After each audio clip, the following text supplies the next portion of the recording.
Bonjour à toutes et à tous, c'est Alec et j'espère que vous allez bien. Comment réussir en MLM, en marketing de réseau, multi-level marketing? Peu importe la dénomination, vous avez compris. Et si vous êtes sur cette vidéo, c'est probablement que vous vous intéressez au marketing de réseau, vous en faites ou vous en avez fait, tout comme moi. Donc avant toute chose, je suis Alec Henry et je suis entrepreneur, coach, consultant. J'ai une entreprise en marketing digital, stratégie digitale avancée, en consulting où j'aide les entreprises à déployer et développer leur chiffre d'affaires grâce au digital et avec une prévisibilité proche de 100% quant au développement de leur entreprise et de l'acquisition de nouveaux clients. Pourquoi est-ce que je fais une vidéo sur le MLM et le marketing de réseau? Je sais que cette vidéo va être vue par un bon nombre de personnes. Je vais répondre à ça tout de suite après l'intro. Mais avant toute chose, si vous souhaitez avoir une chaîne qui vous donne énormément de valeur, qui comporte des dizaines, si ce n'est des centaines de vidéos sur l'entrepreneuriat, la motivation, le mindset, le coaching, le consulting, le développement personnel, abonnez-vous à cette chaîne YouTube, vous ne serez pas déçus. À tout de suite.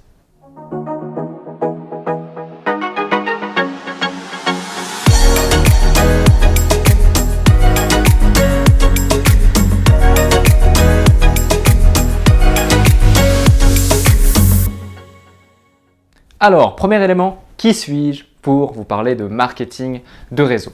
Donc, il y a 5 ans environ, j'étais encore salarié, j'étais à l'usine sans diplôme et je ne pensais pas qu'il était possible de gagner de l'argent avec des sources alternatives.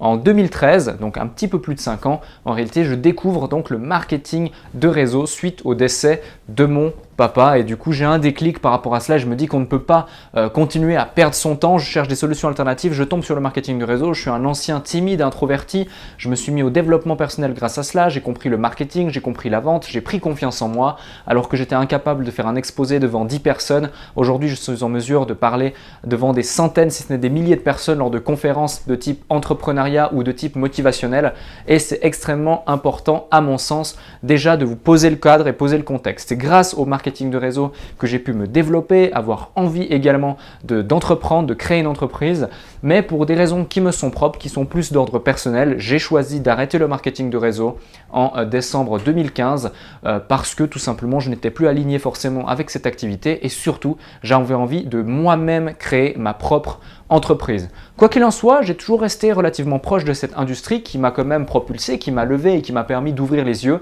et qui à mon sens est une opportunité extrêmement intéressante pour toute personne qui souhaite démarrer une activité entrepreneuriale, acquérir de nouvelles compétences avec très peu de budget, voire pratiquement aucun budget, parce que là il s'agit simplement d'utiliser les produits d'une autre entreprise, en faire la promotion et percevoir des commissions avec l'opportunité effectivement de développer là aussi une activité commerciale, une équipe commerciale, qui plus est une équipe de revendeurs, une équipe de distributeurs, VDI, peu importe la nature du statut que vous aurez selon votre industrie et selon votre société.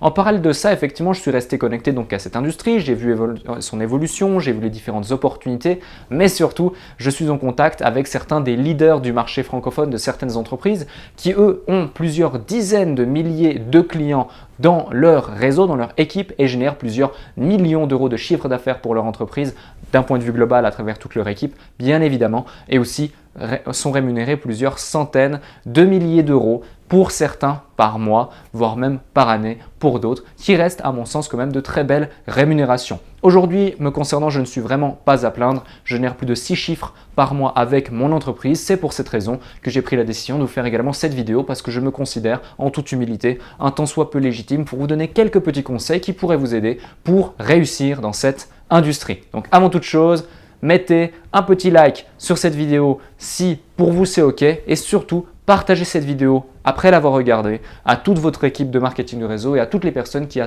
votre sens, pourraient en tirer une valeur et en tirer des bons conseils pour développer cette industrie. Alors, deuxième élément et premier conseil de cette vidéo à mon sens pour réussir dans cette industrie, il faut être le produit du produit. À l'époque, je me souviens, il y avait beaucoup de personnes qui voulaient rejoindre des industries et qui, comme des petites sauterelles, changeaient d'entreprise relativement rapidement, non pas parce qu'elles aimaient le produit, mais parce qu'elles aimaient le plan de rémunération, ou alors parce qu'elles aimaient le timing, parce qu'elles aimaient l'équipe, parce qu'elles aimaient la valeur de l'opportunité, parce qu'elles aimaient peut-être le cachet qui leur était proposé de par le fait qu'ils avaient un réseau déjà derrière et donc un levier potentiel de croissance rapide pour l'entreprise en question. Donc voilà, mais en réalité, à mon sens, ce qui compte le plus, c'est vraiment que vous soyez le produit du produit pour vraiment pouvoir développer et déployer votre force commerciale relativement rapidement. Parce que si vous n'avez pas confiance en la société, confiance en votre produit et confiance en vous, qui sont les 3 leviers à mon sens sur lesquels on va pouvoir appuyer lorsqu'on veut déployer tout simplement une force commerciale, une force de vente, eh bien ça ne marchera pas, ou en tout cas beaucoup moins que ce que cela pourrait marcher si vous étiez le produit du produit. Deuxième conseil, ça va être d'analyser l'intégralité des différents points clés. Juste avant, je vous ai parlé du timing, du contexte, de l'équipe, du plan de rémunération, de la valeur de l'opportunité à court, moyen et long terme, des différents produits, etc., etc. Donc il est essentiel de prendre de la hauteur, de pouvoir peut-être mieux reculer pour mieux sauter à un certain moment lorsqu'il est question de choisir votre entreprise et choisir l'activité de marketing de réseau que vous souhaitez développer, et du coup prendre en connaissance et en considération l'intégralité des points clés et les avantages, les inconvénients, les tenants et les aboutissants de l'entité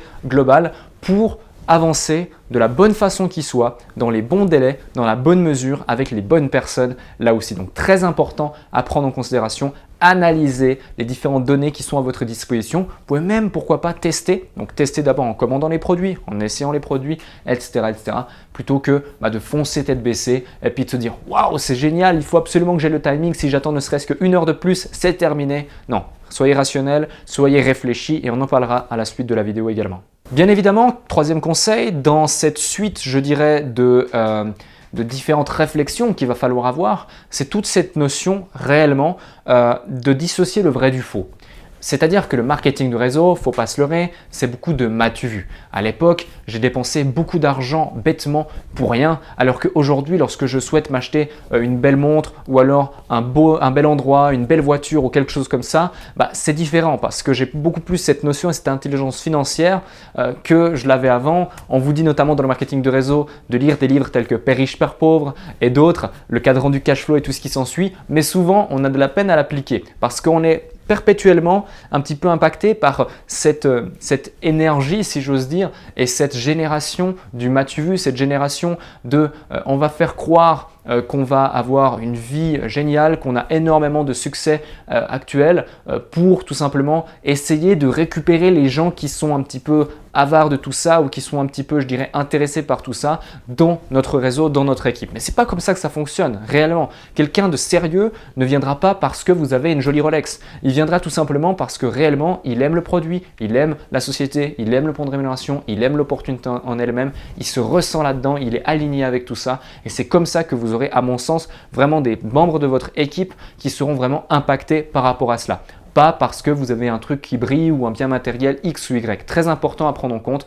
Donc dissocier le vrai du faux, notamment dans les résultats, dans les rémunérations, dans les primes et autres. Certains qui vont vous dire oui, il a une prime mensuelle de 10 000 $. En général, c'est souvent une prime de 10 000 $ une fois qui va être répartie de manière mensuelle à hauteur échelonnée sur 24 mois si bien sûr la personne va tenir ses positions. Je me souviens à l'époque, dans une industrie, dans un MLM que je développais, on avait une voiture qui était mise à notre disposition à certains moments. En l'occurrence, moi, je n'avais pas voulu de cette voiture parce qu'on pouvait soit choisir une prime, soit choisir la voiture, mais j'ai d'autres personnes qui ont choisi la voiture. Qu'est-ce qui se passait? C'est qu'en réalité, ils ne payaient pas la voiture, ils payaient un leasing à hauteur d'un certain montant pour la voiture. Seulement, le leasing était fait à notre nom. Donc, qu'est-ce qui se passe? C'est que vous faites un leasing à votre nom, la société va pendant un certain temps payer le leasing à votre place jusqu'à ce que vous ayez, enfin tant que vous ayez encore l'équipe et le chiffre d'affaires généré à hauteur du leasing proportionnellement au leasing que vous avez choisi. Mais si, pour une raison X ou Y, vous arrêtez cette société de marketing de réseau, vous n'avez plus l'équipe, vous ne générez plus le chiffre d'affaires, ils vont arrêter de payer votre leasing. Par contre, vous, le leasing est encore à votre nom, auprès des banques, auprès du concessionnaire, etc. etc. Donc, vous avez créé une dette en réalité à votre nom pour l'entreprise de quelqu'un d'autre dans une démarche marketing de communication. Donc, ça peut être également un piège. Donc là aussi, attention, dissocier le vrai du faux, que ce soit d'un point de vue extérieur des sociétés, mais aussi intérieur des sociétés, ne serait-ce que par les opportunités qu'elles peuvent mettre à votre disposition, très important. Ensuite, quatrième conseil, vous connaissez probablement la plupart la loi de Pareto, le fameux 80-20. Alors, c'est très bien le 80-20 et là, on va l'appliquer encore plus à l'extrême. On va même aller chercher du 90-10. Mais qu'est-ce que j'ai envie de vous dire à travers ça? Allez, soyons fous, 95-5. Eh bien, c'est tout simple. Le marketing de réseau, vous devez faire la promotion d'un produit. Qui achète un produit? Posez-vous la question. Qui achète un produit?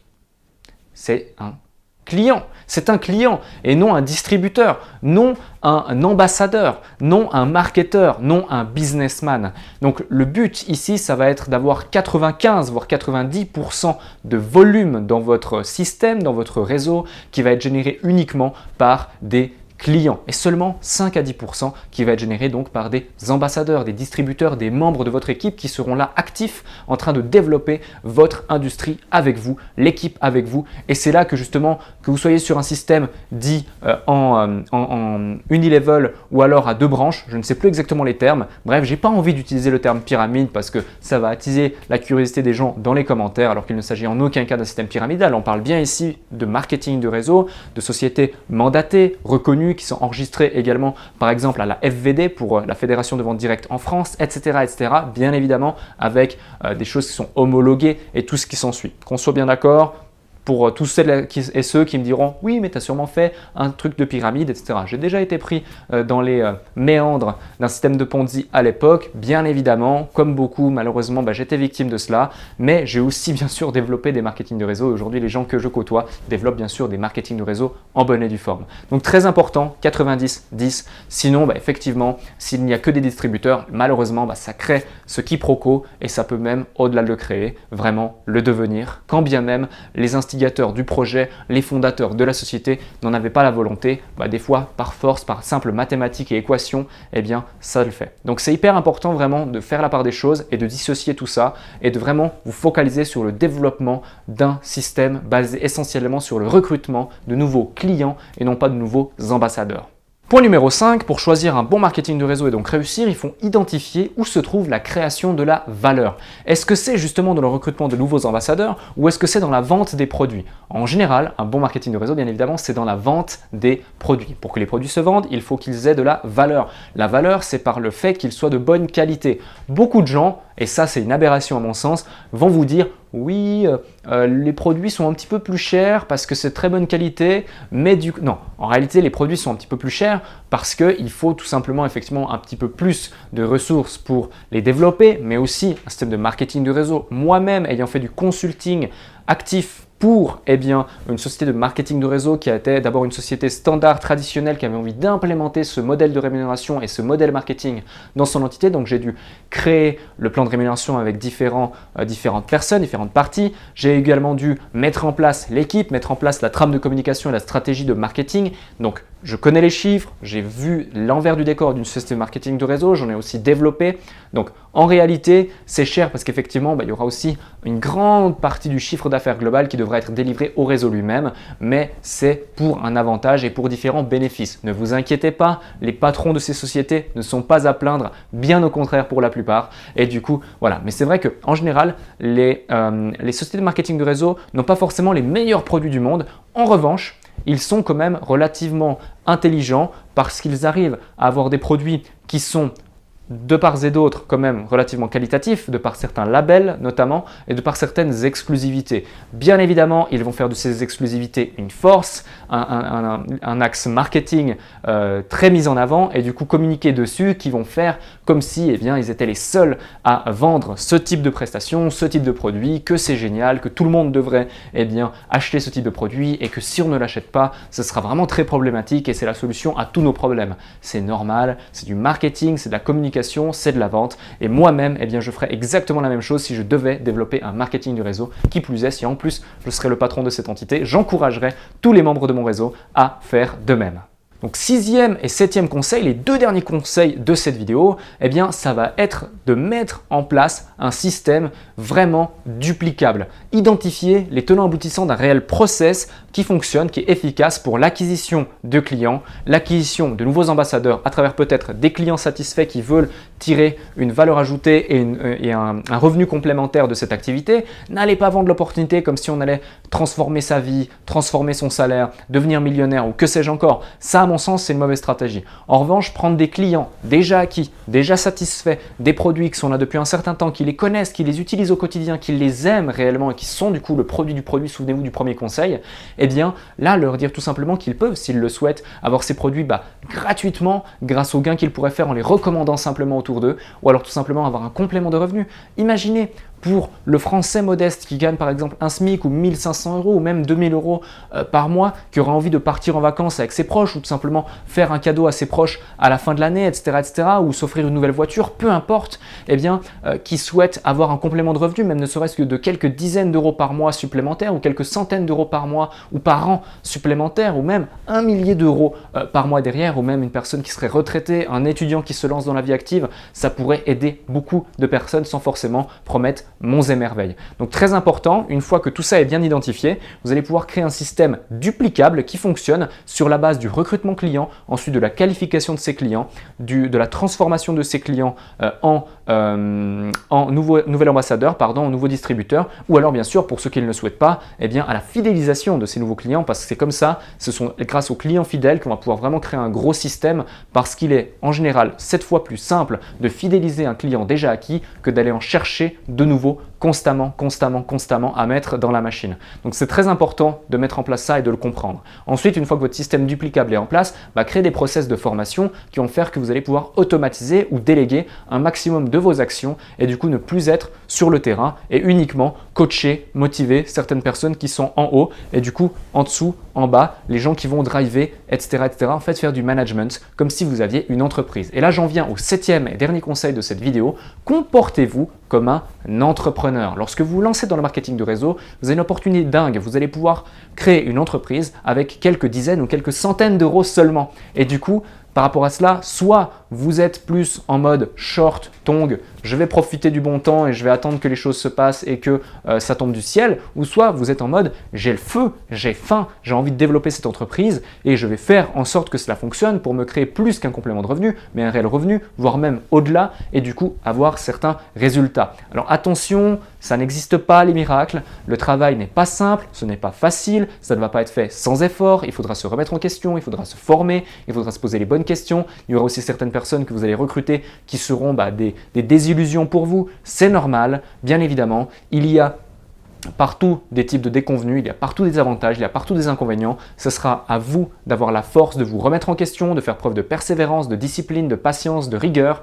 Et le but, c'est tout simplement d'échouer, ok, mais de ne jamais abandonner. Et c'est comme ça qu'à terme, vous allez réussir, à mon sens, avec le marketing de réseau ou en MLM, pour ensuite, pourquoi pas, créer une entreprise, investir dans des actifs, que ce soit l'immobilier, la bourse, créer d'autres revenus alternatifs avec des business à cash flow et autres. Et si justement vous êtes intéressé par ce type de business, là aussi, vous avez un bonus offert directement dans la description, une formation offerte dans laquelle je vous explique exactement comment moi-même j'ai pu monétiser mes compétences en seulement quelques mois, quelques années et comment vous aussi, vous pourrez le faire, trouver des clients à la demande avec une prédictibilité proche de 100% et du coup générer des revenus à la demande avec simplement vos compétences, vos connaissances ou votre expertise. Merci d'avoir regardé cette vidéo. Si elle vous a plu, n'oubliez pas de la liker. Dites-moi en commentaire si vous avez des questions. Partagez cette vidéo tout autour de vous, toutes les personnes qui sont intéressées par le marketing des réseaux d'ordre général, l'entrepreneuriat, la motivation, le mindset, peu importe, vraiment toutes ces choses qui sont à mon sens essentielles quand on veut créer de la valeur. Merci encore et à très bientôt.